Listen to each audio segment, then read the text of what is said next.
हो नमस्कार. चला मराठी शिकूया या माझ्या यूट्यूब चॅनेलवर तुम्हा सर्वांचं खूप खूप स्वागत करते. आज आपण मराठी सुलभ भारती इयत्ता 8वी या पुस्तकामधील पहिली कविता पाहणार आहोत. कवितेचे नाव आहे आम्ही चालवू हा पुढे वारसा. या कवितेचे कवी आहेत जगदीश खेबुडकर. सुरुवातीला आपण कवितेचा सारांश पाहणार आहोत, त्यानंतर कवितेची चाल आणि मग स्पष्टीकरण. तर चला पाहूया. व्हिडिओ स्किप करू नका, शेवटपर्यंत जरूर पहा. या कवितेतून गुरुच्या शिकवणीतून सद्गुणांगी बाणवून सत्कार्य करणे म्हणजे गुरुने दिलेला वारसा पुढे चालू ठेवणे. हा वारसा पुढे चालू ठेवण्याचे आश्वासन या गीतातून कवी आपल्याला देत आहेत. आता पाहूया कवितेची सुंदर चाल. गुरुने दिला ज्ञानरूपी वसा, आम्ही चालवू हा पुढे वारसा. पिता बंधू स्नेही तुम्ही माऊली, तुम्ही कल्पवृक्षातळी सावळी. सुमे सूर्य आम्हा दिला कवडसा, आम्ही चालवू हा पुढे वारसा. जिथे काल अंकुर बीजातले, तिथे आज वेलीवरही फुले. फलद्रूप हा वृक्ष व्हावा तसा, आम्ही चालवू हा पुढे वारसा. शिकू धीरता शूरता वीरता, धरू थोर विद्येसवे नम्रता.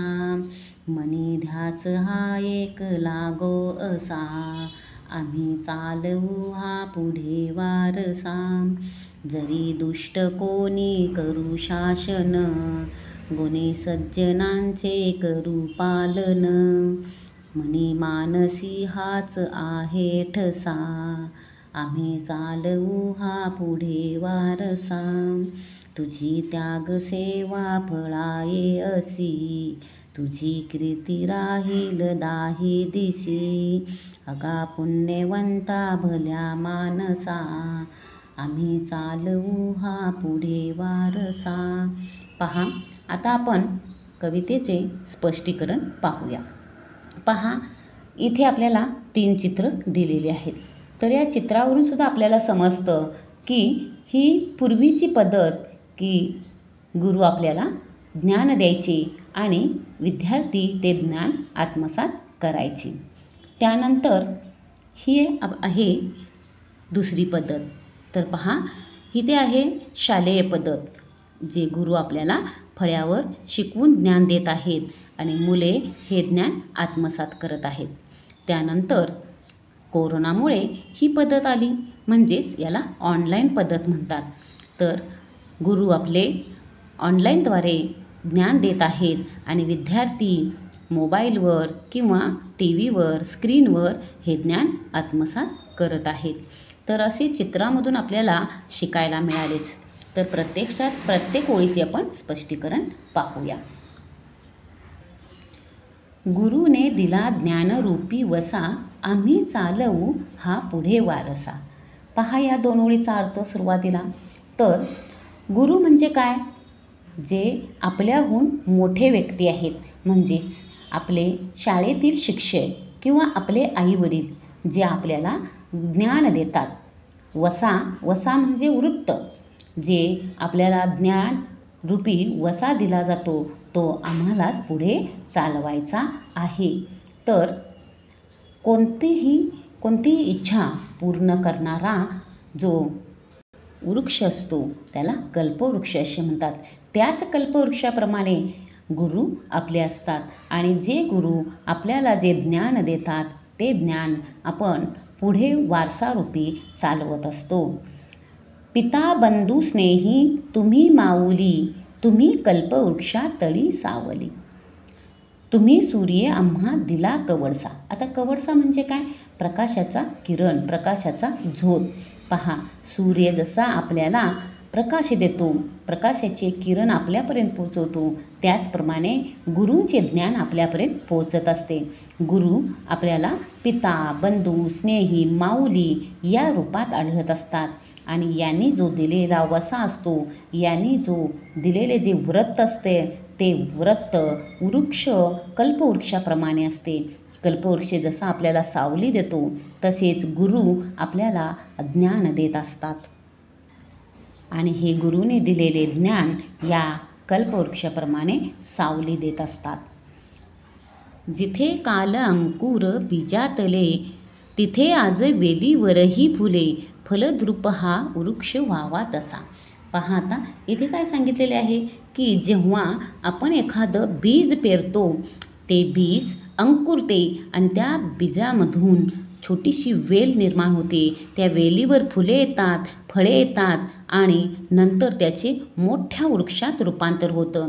त्याचप्रमाणे गुरुकडून जे ज्ञान मिळते, जे सुसंस्कृत असे बीज मिळते, तेच बीज आपण पुढच्या वर्षाला देत असतो. त्यातूनच आपली प्रगती होत असते आणि त्यातूनच आपल्याला मोठे होण्याची ताकद, शक्ती मिळत असते. शिकू धीरता, शूरता, वीरता, धरू थोर विद्येसवे नम्रता, मनी ध्यास हा एक लागो असा. पहा, गुरु आपल्याला धीरता, शूरता, वीरता, नम्रता अशा अनेक गोष्टी ज्ञानाबरोबर शिकवत असतात आणि तेच त्यांचे ध्येय असते की आपला विद्यार्थी या सर्व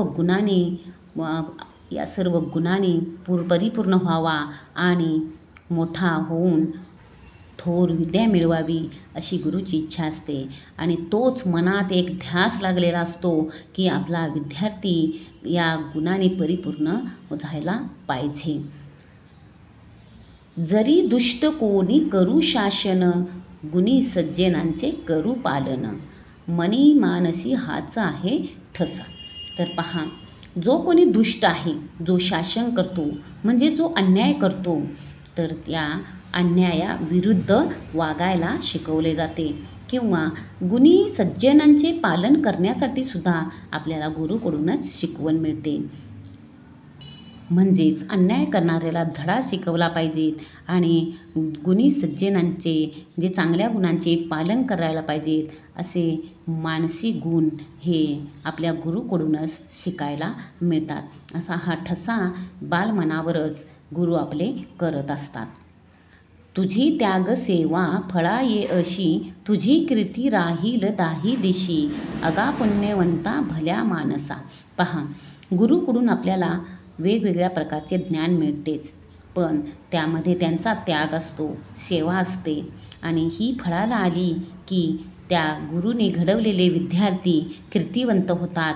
दाही दिशा त्यांची कीर्ती म्हणजेच त्यांची दाही दिशा प्रसिद्धी चालू राहते आणि म्हणूनच अशा पुण्यवंत भल्या माणसाला म्हणजेच आपल्या गुरुला आपण नमन केलं पाहिजे, वंदन केले पाहिजे आणि त्यांनी दिलेला हा वारसा आपण पुढील पिढीला अगदी सुखरूपपणे दिला पाहिजे आणि म्हणूनच गुरुने दिलेला हा वसा आपण नक्कीच पुढे चालवणार आहोत, पुढील पिढीला देणार आहोत आणि गुरुने दिलेला हा वसा, हा वारसा पुढे चालू ठेवण्याचे आश्वासन या गीतातून आपण पाहिले आहे.